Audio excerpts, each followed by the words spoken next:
Gusto ko lang magsalita para sa naranasan ko kagabi. Boy Tapang, para sa'yo to.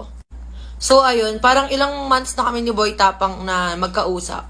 As in, ang dami pa namin pinuntahan. Pumunta kaming Cebu, Boracay. Saan kasi yung isa, te? Yung pinuntahan namin ni Boy Tapang. Palawan. Nagpalawan kami kailan yun?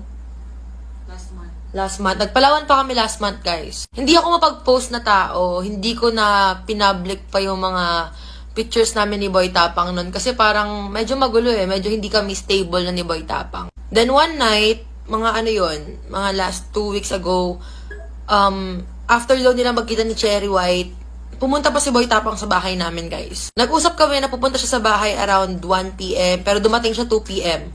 So, nakaabang yung parents ko. Sabi ko, pupunta na dito si Boy Tapang.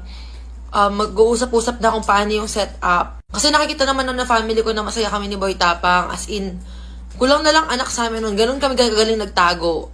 As in, hindi namin pinpublic, hindi namin pinost. Kasi nga low-key. Ganun yung ginawa namin ni Boy Tapang. Nag-usap pa sila ng pamilya ko na ayusin namin yung relationship.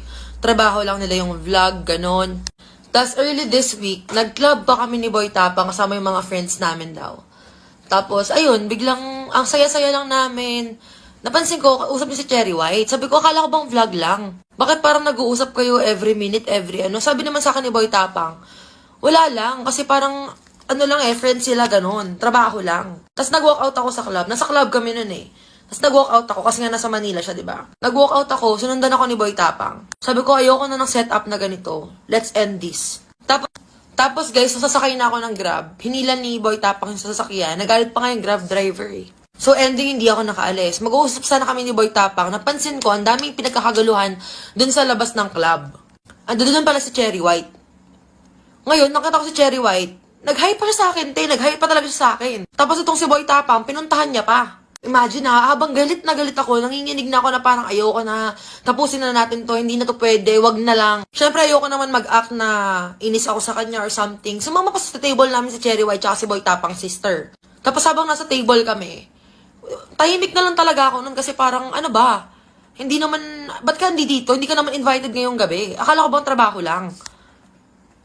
E di nag-inom-inom, medyo tipsy na ako, na super lost na ng utak ko. Kasi ano ba, ba't ba ako nandito? Dapat umalis na lang ako. Kasi nga, ang pangit na ng setup namin ni Boy Tapang eh. Hanggang sa nagkaroon ng showdown, guys. Parang, mas masyado ng tipsy yung mga tao. Nagkaroon ng showdown sa table namin. Ganun. So, si Cherry White, marami siyang friends. Ako yung friend ko na isa, si Boy Tapang. Katabi ko si Boy Tapang, si Cherry White sa harapan namin. Anong mga oras yung mga 3 na yun, no? Nung magkakasama tayo mga 3 yun, mga 3. Tapos biglang inaya ako ni Cherry White sa dance floor. Eh di nung una, ayoko nga magpakita na naiinis ako. So ang ginawa ko talaga, sumama ako sa kanya, sumama pa ako kay Cherry White. Sumayaw-sayaw pa kami.